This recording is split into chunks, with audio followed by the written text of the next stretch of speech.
Boa noite novamente.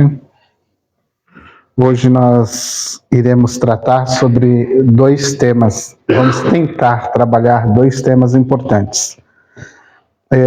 O primeiro tema que eu quero conversar com você é sobre o drama das Escrituras. Nós estamos conversando sobre uma leitura correta do texto bíblico. Então nós já conversamos sobre gêneros literários, já conversamos um pouquinho sobre contexto imediato, contexto amplo, contexto geral e total das Escrituras. Então vocês perceberam que temos dentro desse contexto várias etapas, né? O texto, quando você chega ao texto, ele tem várias nuances, várias etapas que você precisa romper, quebrar para entendê-lo.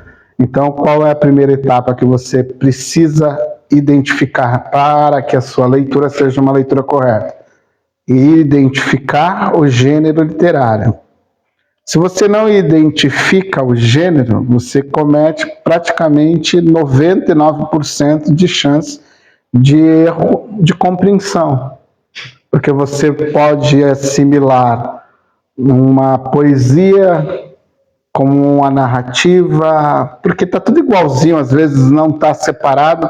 Se você pegar textos modernos, você ainda tem, por exemplo, no caso das poesias, uma diagramação no texto diferenciada. Aí você identifica que aquilo ali é uma poesia.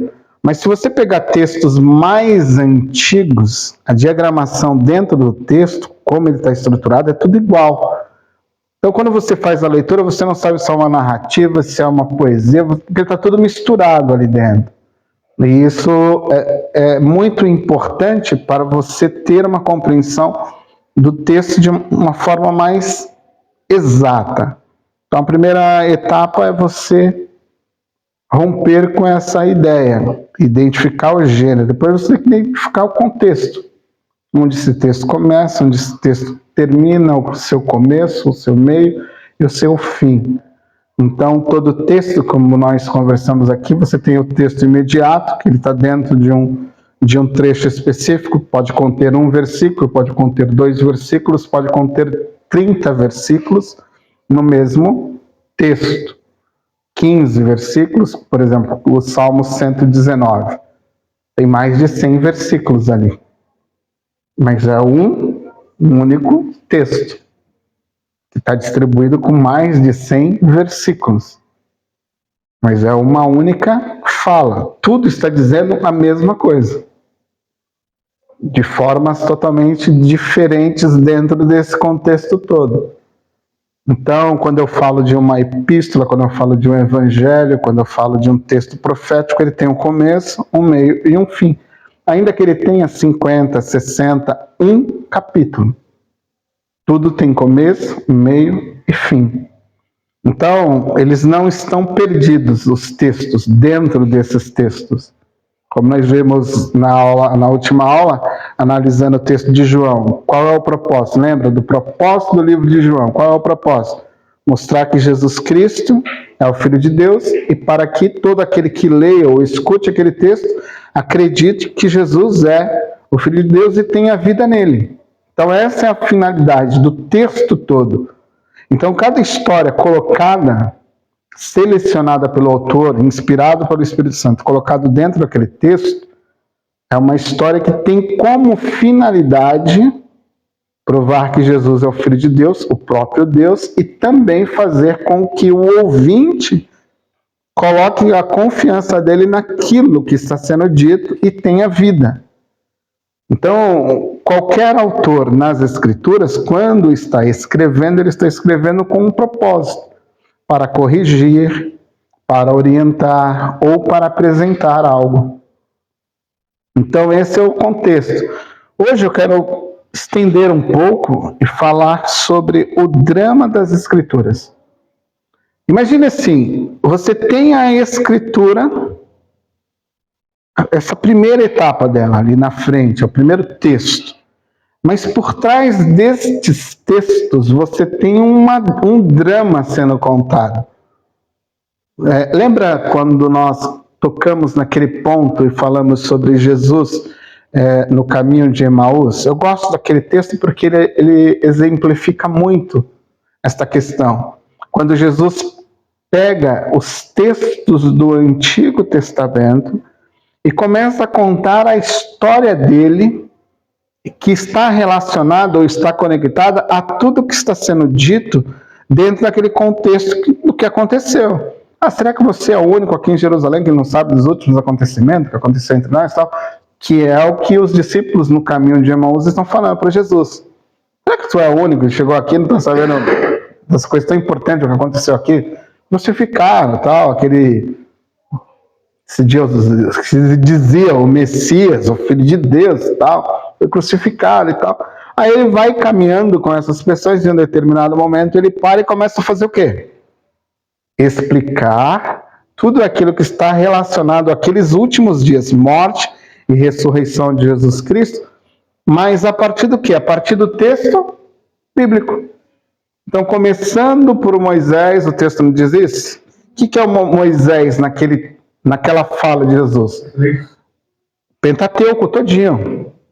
Gênesis, Êxodo, Levítico, Números e Deuteronômio. Os 5 textos estão relacionados ao quê? Moisés. Depois, profetas. Estão vindo pelos profetas. Foi falando tudo aquilo que estava relacionado a ele, e a sua morte e a sua ressurreição. Depois ele vai finalizar com os textos poéticos, salmos. Então, ele vai conectar toda a estrutura do Antigo Testamento e contar a história dele a partir de textos específicos dentro do Antigo Testamento. Isso a gente apresenta como o drama das Escrituras. É a história por trás da história. Então, o drama das Escrituras, ele é aquilo que está sendo contado por trás de uma grande história, por trás de um grande tópico, por trás de um grande acontecimento. Então, por exemplo, quando você observa Gênesis 3, verso 15, o que você lê lá? Gênesis 3, verso 15.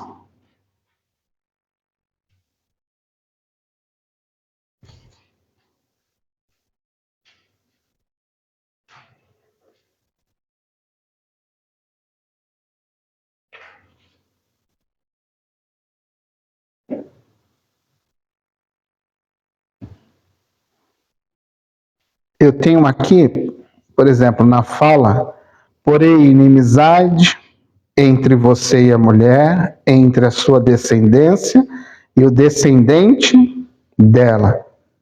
Este vai lhe ferir a cabeça e você há de ferir o calcanhar. Então, este trecho aqui, se você ler ele isoladamente, você sabe que ele está falando de um princípio. Olha, vai ter uma descendência aí e tal, mas alguém desta descendência vai pisar a cabeça. Então, o que está em jogo, ou o que está por trás aqui, é a vitória do descendente sobre o outro. Quem é o outro nesse texto? Satanás. Não é isso que está aqui dentro desse texto? Então, a fala aqui qual é? Deus está dizendo, haverá um descendente desta mulher, ele vai te ferir a cabeça, ele vai acabar, ele vai destruir a tua autoridade, porque a cabeça, dentro do contexto bíblico, de uma forma geral, ela significa autoridade. Cristo, cabeça da igreja, a autoridade suprema da igreja. Ele tem toda a autoridade, tudo pertence a ele. Melhor. Então, a cabeça é a autoridade. A questão da cabeça é uma linguagem simbólica dentro das Escrituras que vai revelar que é uma questão de autoridade. Quando esse texto fala sobre o descendente que fere a cabeça, está dizendo que o descendente vai acabar com a autoridade, vai destruir a autoridade, no caso de Satanás.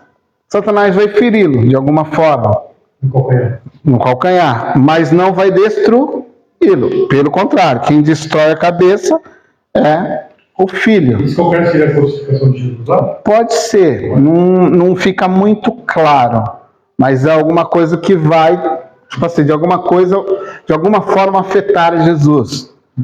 Mas o que esse texto, se eu for falar de um drama agora, está me contando, fora essa história direta, ele está falando sobre a primeira, talvez eu tenha nesse texto, a primeira menção do Evangelho. Eu tenho a primeira alusão ao Evangelho, à história do Evangelho.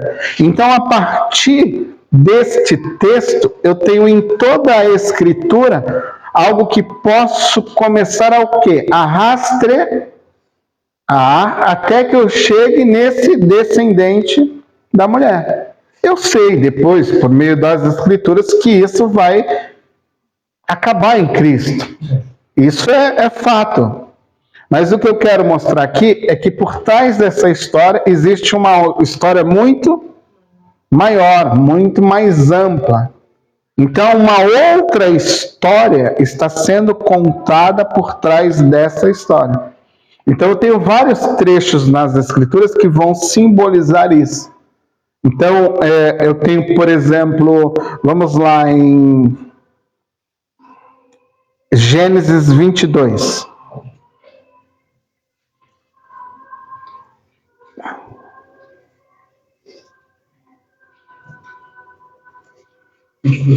Gênesis 22, uma história famosa, é a história de Isaac, Abraão e seu filho Isaac. Quando você chega lá, essa história você sabe que Abraão vai levar o seu filho Isaac. Isaac vai fazer aquela famosa pergunta, né? Onde está o sacrifício? Né? Onde está o cordeiro? Onde está o sacrifício?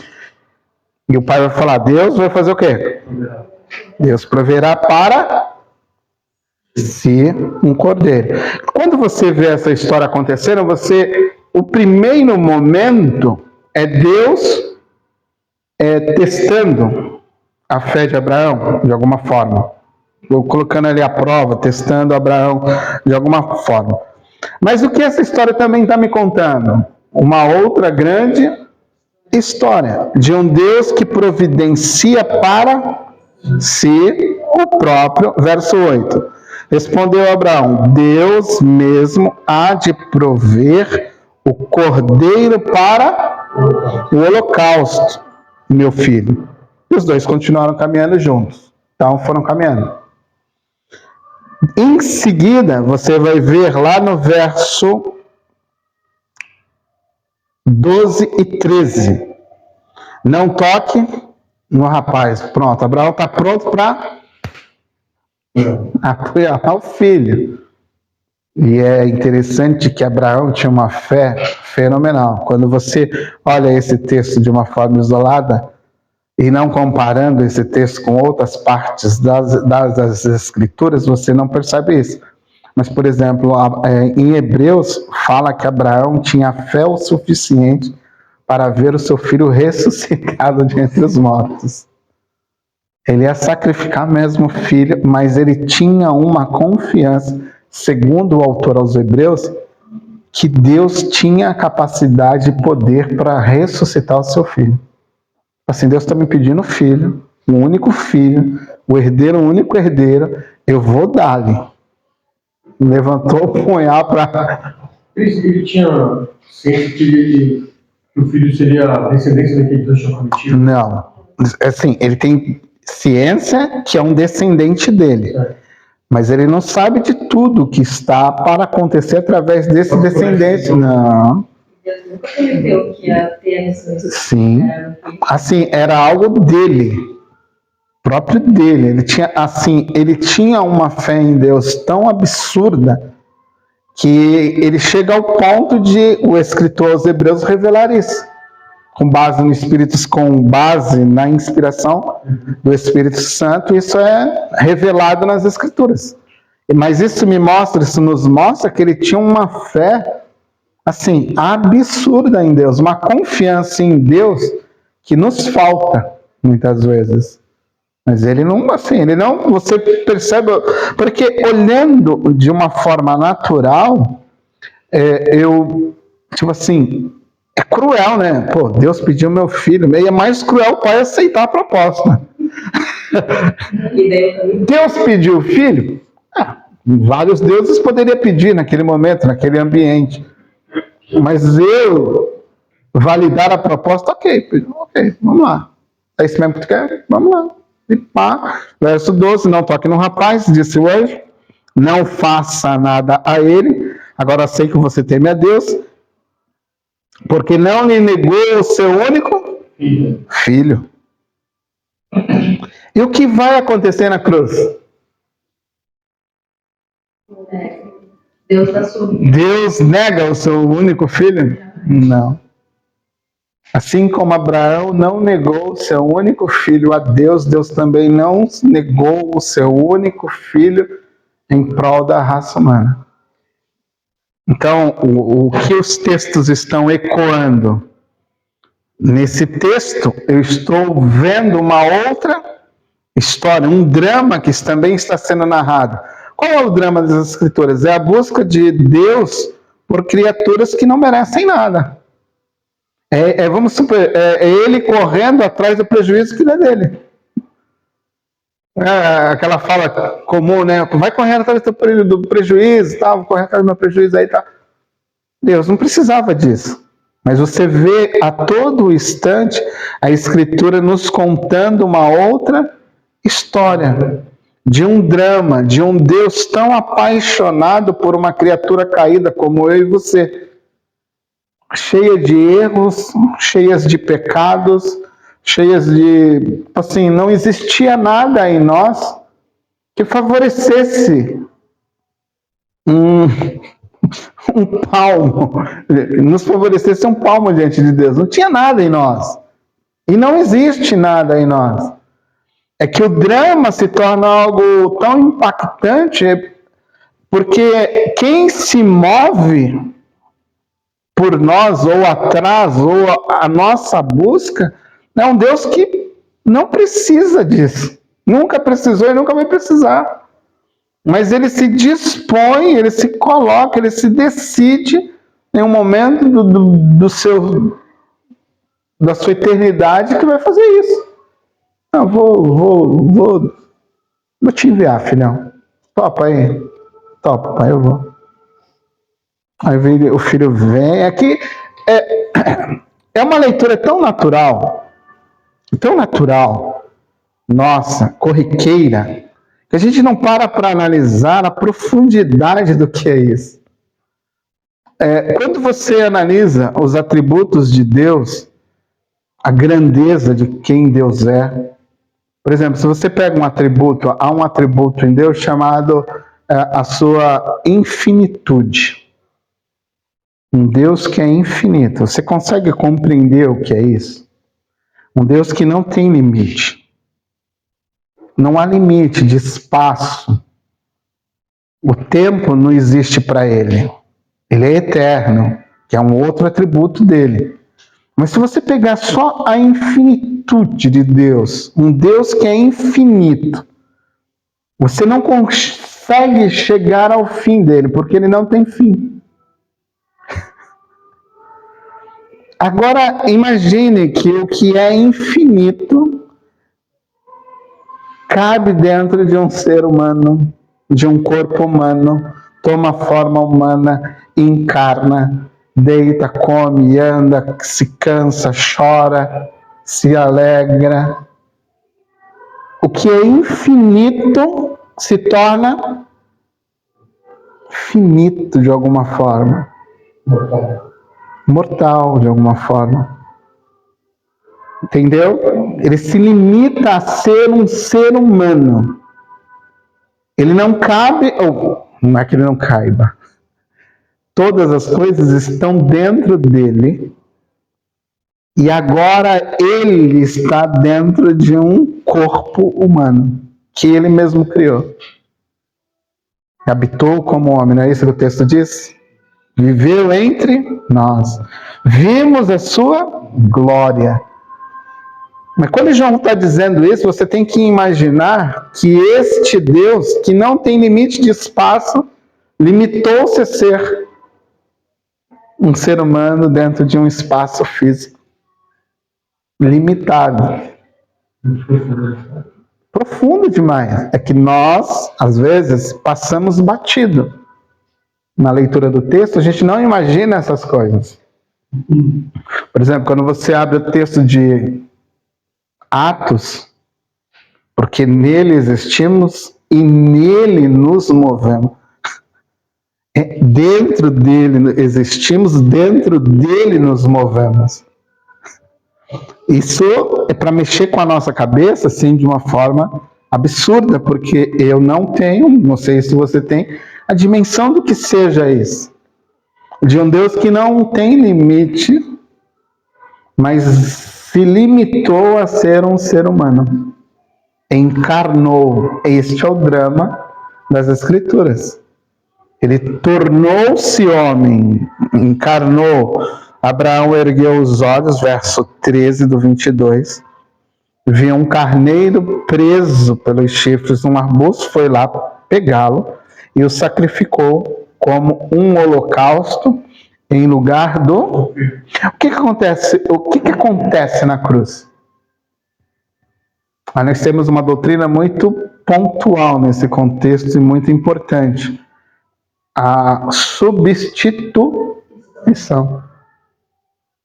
O Cordeiro Santo, imaculado, sem nenhum defeito, toma o lugar daquele que é maculado e cheio de pecados, defeitos. Ele toma o lugar, recebe o castigo que pertence a nós, seres humanos, as suas criaturas. Nós deveríamos receber o castigo, só que ele recebe o castigo no nosso lugar. O que o texto está dizendo aqui? Que culpa tinha o carneiro aqui? Nenhuma. Mas ele substitui quem? O filho de Abraão, Isaac. Ele toma o lugar. Quem era o sacrifício? Isaac. Isaac sai de cena, um cordeiro que não tem nada a ver com a história, é morto no lugar de Isaac, oferecido como um sacrifício vivo, santo e agradável a Deus. Você entendeu? Porque está lá, a história está lá. Por trás das histórias, você vai navegando e observando que existem histórias por trás da história. Assim, eu tenho aqui nesse texto declarado um cordeiro que é morto no lugar do outro. Eu não fui lá, mas se voltarmos lá em Gênesis 3, no finalzinho do texto, você vai perceber assim, que Deus preparou vestimentas de um animal, não é isso? E cobriu o casal, Adão e Eva. Isso aqui eu já tenho dentro desse contexto uma história da redenção. Porque eu tenho um animal que morre no lugar de um humano. Não é que morre no lugar de um humano. Ele vai morrer para cobrir o humano. O sangue foi derramado, o inocente que não tem nada a ver com a história morre para conceder roupa, vestimenta ou algo que vai cobrir o pecado ou a nudez daquele casal. Então, o inocente é morto para cobrir aquilo que era algo negativo. Então, eu tenho aqui também a ideia do quê? Do sangue que é derramado e que me cobre, me purifica de todos os pecados. Você entendeu? Já tá. Eu tenho uma sombra, um tipo, uma ideia, um drama já sendo contado lá, que eu vou observando isso ao longo das Escrituras. Isso vai sendo apresentado ao longo das Escrituras. Por exemplo, quando você olha de uma forma isolada a história de Adão e Eva, o que significa a história de Adão e Eva? Uma história de fracasso. Não é isso? Fracassaram, não foram obedientes, não foram fiéis, foram infiéis e por causa da sua infidelidade, Deus teve que colocá-los para fora do jardim e deixou eles de lado? Não. A partir deles, criou um povo para si. Aí você tem lá Abraão, agora sendo escolhido, a partir de Abraão, em Abraão é feita uma promessa. Olha, Abraão, em ti serão benditas todas as famílias, todas as nações da terra. Abençoarei os que te abençoarem, amaldiçoarei os que te amaldiçoarem, tal. Vocês já devem conhecer a história. A partir de Abraão, Deus começa a construir o quê? Um povo para si. Vem os patriarcas, Jacó, as tribos. Você vai ver depois essas tribos sendo separadas e um povo sendo formado. O que aconteceu com esse povo? Esse povo foi fiel? Não. Também fraquejou. Adão, Eva, fraquejaram, erraram. Só uma observação. Era o plano de Deus mesmo que esses povos fraquejassem para que viessem? Não que fraquejassem. O propósito de Deus não era que fraquejassem, mas fraquejou. No caso aqui, o primeiro casal, a partir deles, todos os que vieram, não tinham como reverter essa situação. Mas também não conseguiriam. Deus deu a lei, por meio da lei, eles não foram fiéis a Deus. Por exemplo, Deus deu uma lei no jardim, eles foram fiéis à lei? Não. Qual era a lei? Não coma do fruto. Depois Deus, ok, erraram lá, vou tentar consertar essa história aqui. Aí Deus recomeça tudo de novo. Aí Deus concede a sua lei. Concedeu a sua lei, olha, se vocês querem viver anos de paz, vida comigo, eu vou ser por vocês, vocês por mim e tal. Fidelidade aos meus mandamentos. Foram fiéis? Não. Acabaram e se acabaram em erros. E quando você olha a história como um todo, você vai ver que é derrota, vitória, derrota. Aquela coisa, idolatria, falsos deuses. Aí você encontra um ou outro fiel lá dentro e tal, mas você percebe que o povo vai de mal a pior sempre. Nunca consegue estabilidade, nunca consegue viver de fato como Deus deseja. Porque era impossível isso. O que precisa acontecer? Você precisa vir com quem agora? Meu filho, é o único jeito. Filho, você topa? Topa. Aí o filho desce. O que eles não conseguiram, o filho conseguiu. Naquilo que eles foram infiéis, o filho foi? Naquilo que eles foram desobedientes, o filho foi? Obediente. Até a morte, morte de cruz. Não é isso que o texto diz? Então, onde havia infidelidade, aqui está o contraste. O filho foi totalmente fiel. Aonde houve desobediência, o filho foi totalmente obediente. E isso por amar o pai. Não era por obrigação. Era por amor. Então, tudo era uma questão de amor. A fidelidade, ela tem como princípio básico não a obrigação. Você não é fiel por ser obrigado, porque não seria fidelidade, seria uma obrigação. Você é fiel por amor, por amar essa outra pessoa, esse teu Deus, a sua comunidade, assim por diante. Você se torna uma pessoa fiel por causa do amor que você tem pelo outro. Não, se fosse uma obrigação, não seria fidelidade e muito menos amor. É uma obrigação. Você tem que ser você, então. Obrigação. Jesus não foi nada disso. Jesus foi por amor. Por amor ao Pai. Uma coisa que ele não poderia negar. Então, quando você analisa as Escrituras de uma forma devagar, atenta, fazendo a conexão com Jesus, você vai achando. Eu não estou dizendo, e aqui cabe uma observação, eu não estou dizendo e não devo dizer que cada pedra do Antigo Testamento você vai achar Jesus lá, não é isso. Eu não estou falando que você deva forçar o texto e, naquele texto tem uma árvore, essa árvore é Jesus. Não é isso que eu estou falando.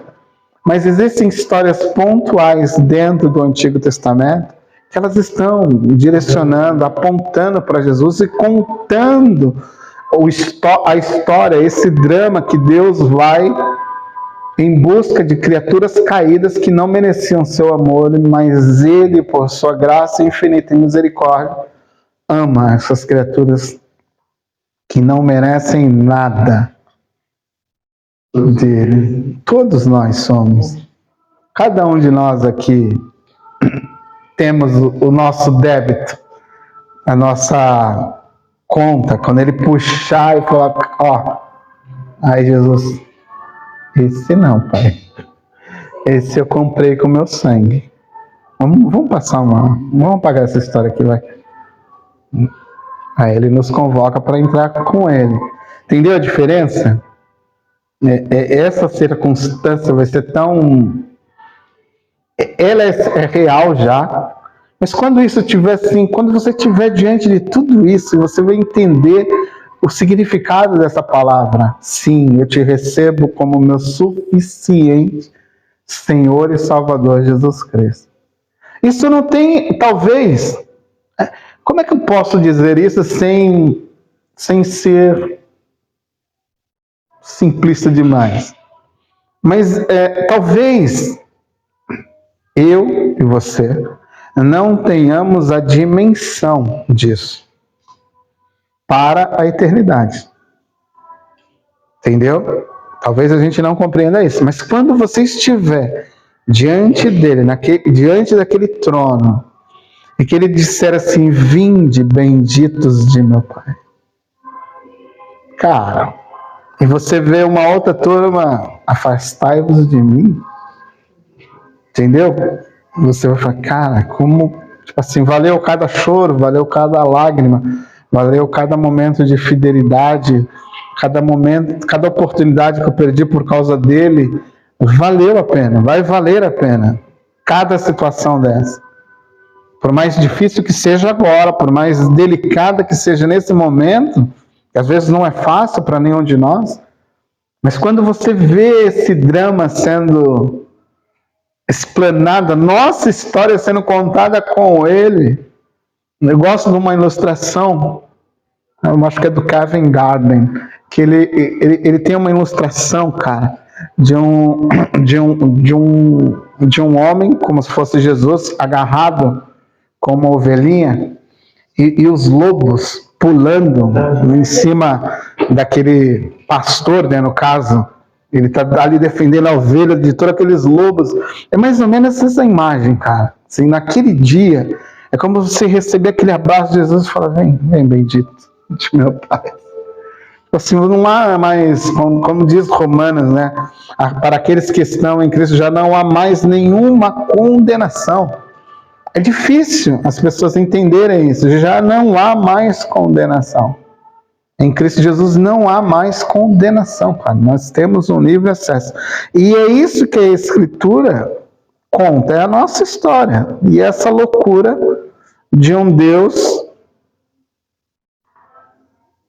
loucamente apaixonado por nós. Infinitamente apaixonado por suas criaturas caídas, que vem atrás e transforma todo aquele que recebe o seu filho em filho dele. Cara, isso é um espetáculo, e esse é o que a Escritura diz.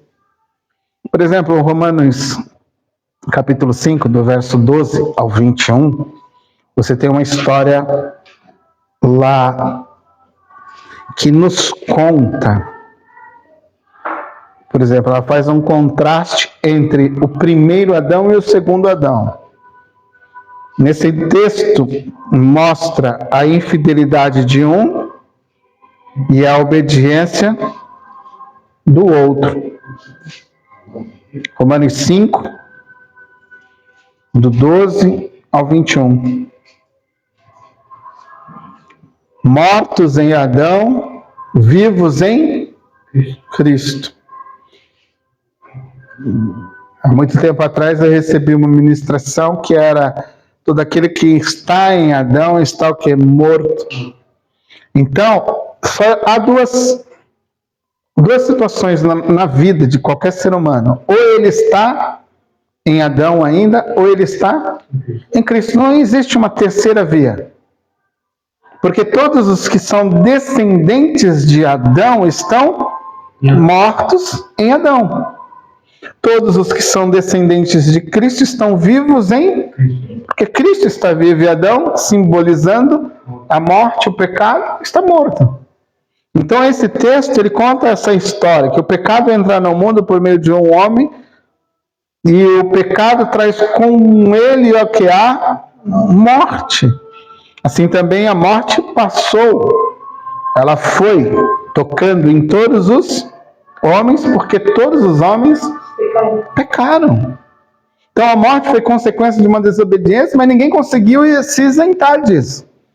Ninguém conseguiu ser santo o suficiente para refrear o poder da morte.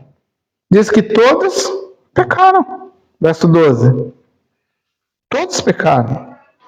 Mas só que isso não era notado. Verso 13. Não poderia ser notado, porque não existia lei. Eu brinco que o radar, ele é como a lei que denuncia esse impostor que habita em cada um de nós.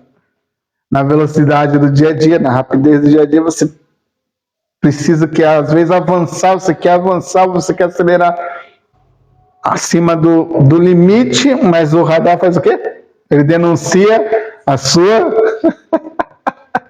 insensatez. Às vezes você quer queimar o farol, você quer queimar o radar, você não está nem aí com as consequências e tal. Ele é 50, eu vou meter a 100, para vermelho, não, vou ultrapassar, mas você tem o quê? Um sinalizador. Então eu acho que o radar, o semáforo, essas coisas, eles denunciam muitas vezes aquilo que está. É o que a lei faz, a lei ela denuncia. Sem lei eles não poderiam perceber que o que desejavam era um mal, só puderam perceber quando a lei disse não adultere. Aí o cara foi lá, adulterei. Aí já foi, filhão. Mas ele só soube disso o quê? Quando a lei disse para ele, a força do pecado, da natureza dele era tão absurda que ele foi lá e quebrou o princípio da lei. Não adulterarás, aí o cara foi lá e adulterou. Não matarás, ele foi lá e matou, e assim por diante. Não roubarás, não terás outros deuses, e assim por diante. A lei não veio para ser cumprida, entre aspas, ainda que ela fosse este o propósito dela. Ela veio como um denunciante, um X9, um cagueta. Falou, se eu não estou aqui, tu não sabe que tu existe, que existe esse mal dentro de você. Você só sabe que esse mal existe dentro de você porque eu estou aqui falando para você, não faz o que tu está fazendo. Sabe criança birrenta, desobediente, fala, não pega, a criança vai fazer, pega, vai tomar um choque, não coloca o dedo ali. O que ela faz? E coloca logo os dois, cabelo sobe, e tira. Mas ela precisou o quê? Avançar na desobediência para saber que não podia mexer naquilo ali. Então a lei é isso, ela vem denunciando. E foi isso que a lei fez. Até Adão, até chegar Moisés, não existia lei, ninguém sabia que era mal, que era certo, tal, ia fazendo o que dava na sua cabeça. A lei veio e falou, agora você sabe que você não tem desculpa mais. Você é mal, que você é mal, que você é mal. E a partir daí, cara, foi transgressão atrás de transgressão, erro atrás de erros, e não teve quem lidasse com isso. Até que surge um homem na história, um homem perfeito, que cumpre toda a lei por obediência, que é justo, que é perfeito, e que entrega a sua vida no lugar do imperfeito. Verso 15 diante, você vai ver isso. Entretanto, não há comparação entre a dádiva e a transgressão. Tipo assim, quando eu olho para o pecado e o que ele fez, foi um desastre, foi uma coisa que não tem como contabilizar o que o pecado causou para a raça humana. Mas Paulo diz que não há nem como comparar o que o efeito do pecado causou e o que o efeito da obediência e da vida de Jesus causaram. Foi muito superior ao que Jesus fez e o que ele gerou do que o pecado e o que Adão fez. Foi superior. É que nós, às vezes, não estamos atentos a isso. E este é o grande drama das Escrituras. A Escritura vai contando essa história para mim e para você. Então você precisa estar atento a tudo isso. Olhando o Antigo Testamento, o Novo Testamento, como essas histórias vão contando a grande história de um Deus que é perdidamente apaixonado por sua criatura caída, cara. É aquele tipo de mãe que até o último instante está dizendo para aquele filho que para todo mundo não vai dar em nada, mas ela continua dizendo, vai dar alguma coisa ainda. Ainda vou tirar um suco disso aí. Entendeu? Aquela mãe que vai apostando, todo mundo dizendo, não serve e tal, e no último instante parece que uma chave vira lá e aquilo que não ia dar em nada vira alguma coisa. E a mãe fala, eu falei que ia virar alguma coisa boa ainda? Eu falei que ia haver uma vitória, uma coisa e tal.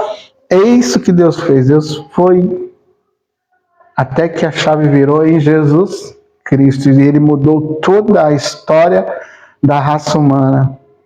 Ele mudou toda a história de alguém que não tinha uma história. Quando chega nele, tem uma nova história. E ainda está por vir, por nos ser revelado o que esta grande história ainda tem para nos contar, que a gente não sabe nem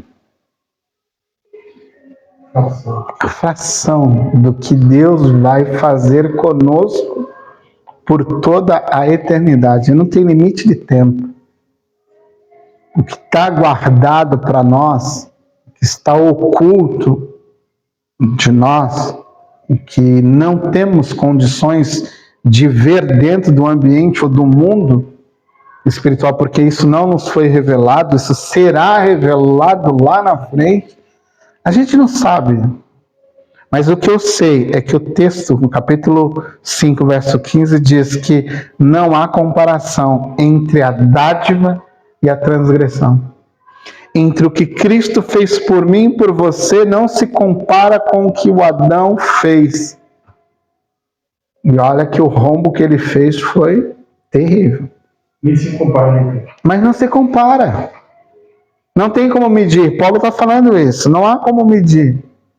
Ele vai dizer mais à frente que aonde superabundou o pecado, onde transbordou o pecado, né, onde a transgressão teve valor, superabundou a graça. Assim, ela é extravagante, ela se tornou algo imensurável, assim, eu não tenho condições de qualificar, de mensurar o que é isso. Superabundar. É uma palavra assim, que você não tem dimensão como isso vai ser distribuído por toda a eternidade. Entendeu? Não tem como captar, né? Porque eu vivo isso pela fé agora. Eu não estou tocando nisso, eu não estou, não sei como é isso, mas eu sei que isto é fenomenal. E Paulo diz que o que não tem comparação, não tem comparação, não tem como comparar isso. Entre a transgressão e a dádiva não há comparação. O que Cristo fez é muito, muito, muito superior. Mas esse essa superioridade eu ainda não desfruto na sua totalidade. O pecado eu ainda desfruto na sua totalidade. Ele está aqui, eu posso errar, você pode errar, podemos errar. Ele ainda está aqui. Ele ainda vai tentar me induzir, ele vai tentar te induzir, ele vai tentar me enganar, ele vai tentar te enganar. Ele vai dizer que a coisa que não deve ser efetuada, praticada, é boa, e você vai acreditar nisso, eu vou acreditar nisso. E eu tenho que lidar com ele a todo instante. Mas o que eu tenho em Cristo, eu me aproprio pela fé, mas não tenho isso revelado na sua totalidade. Ainda não. Mas eu tenho que perseverar em fé, ou na fé em Cristo, para me apropriar disso após a minha morte, ou após a sua morte. Porque isto está condicionado para o futuro eterno. A minha limitação pecaminosa é momentânea, é por um momento. Eu estou nessa condição, estou lutando, você está lutando, estamos lutando, tentando manter a fidelidade.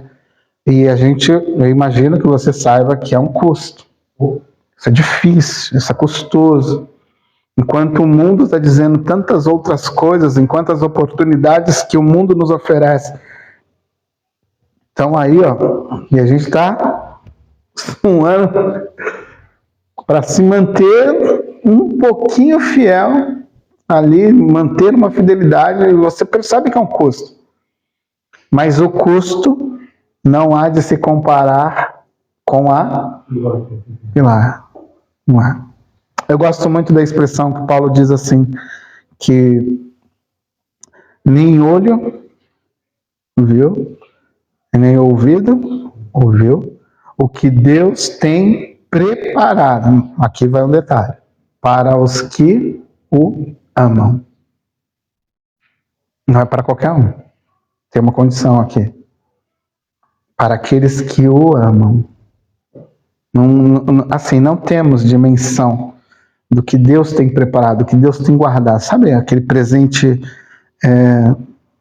guardado a 7 chaves ali para o momento certo em que você vai presentear aquela pessoa. Você comprou aquilo com tanto carinho, fez aquela coisa, guardou, escondeu para o momento certo você chegar e apresentar aquilo para a pessoa.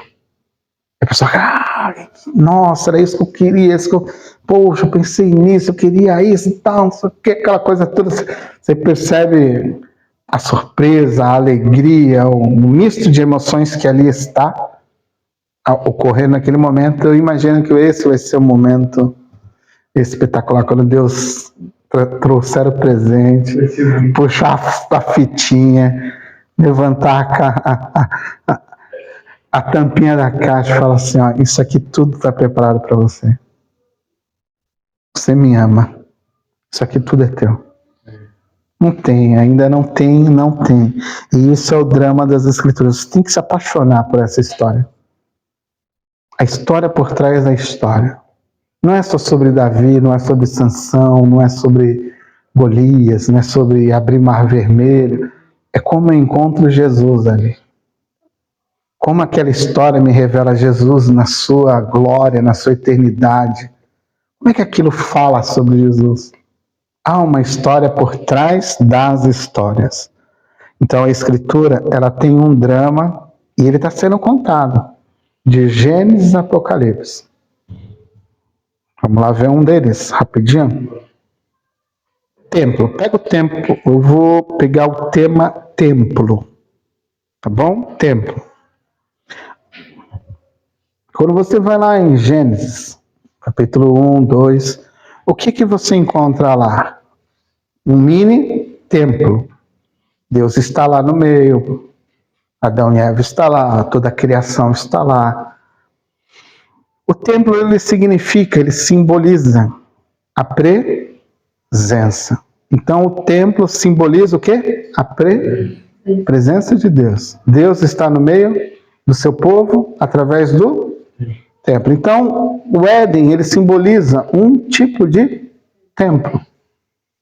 Então, se você pegar comentários bons, novos, atualizados, os autores, quem trabalha, os especialistas, já estão trabalhando nisso e mostrando o Éden como um templo.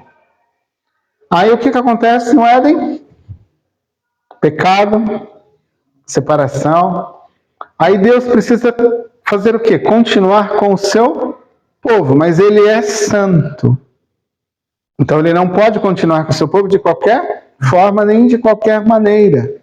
Ele precisa estar com o seu povo, mas de uma forma separada. O que ele vai construir para ele mesmo? Uma arca que fica dentro de um templo, de um tabernáculo. O primeiro ponto aqui é o tabernáculo. É o primeiro lugar que Deus constrói para habitar entre o seu povo. E onde ele está? No Santo dos Santos, simbolizado pela Arca da Aliança. Então, o tabernáculo, ele simboliza o quê? Templo e a presença. Depois o tabernáculo vai passar por uma transição e vai se tornar, até antes dessa transição, ele é o quê? Não tem lugar fixo. Itinerante. Está aqui, está ali, está lá. Então, quando há a transição, ele vai para um lugar fixo. Jerusalém, templo é construído. E o que significa o templo? A presença. O que acontece no Éden? Deus está com seus, ou com as suas criaturas. O que está acontecendo no tabernáculo? Deus está com o seu povo. O que está acontecendo no templo? Deus está com o seu povo. Então você está vendo que a linguagem templo, ela está simbolizada em várias etapas das Escrituras. Quando você chega no Novo Testamento, Jesus é apresentado como quem? O Emanuel. O que significa? Deus conosco.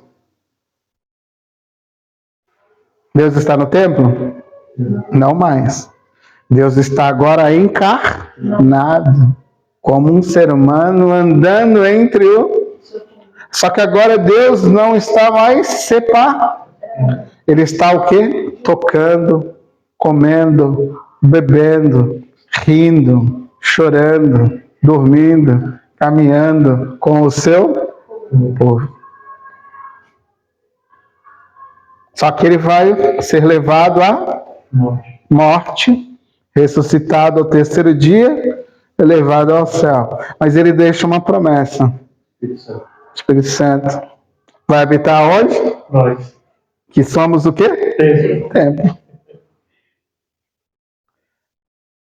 Agora nós voltamos a ser o tabernáculo itinerante. Tá vendo? A história toda está lá.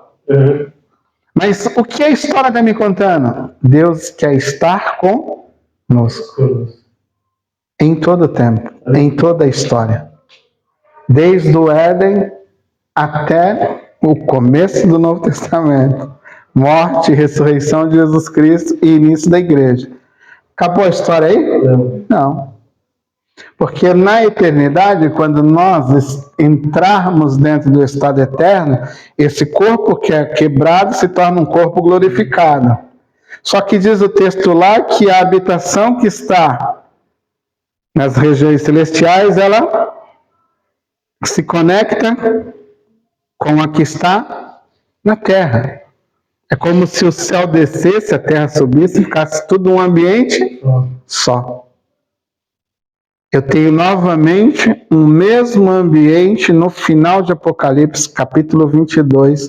O mesmo ambiente que eu encontro em Gênesis 1, sendo repetido em Apocalipse 22, aonde Deus desce para estar eternamente com quem? Nós. Conosco. A história é a mesma. Deus no início estava com as suas criaturas. Deus no fim está com as suas criaturas. Agora não mais em desobediência. Agora só está na presença dele quem o ama.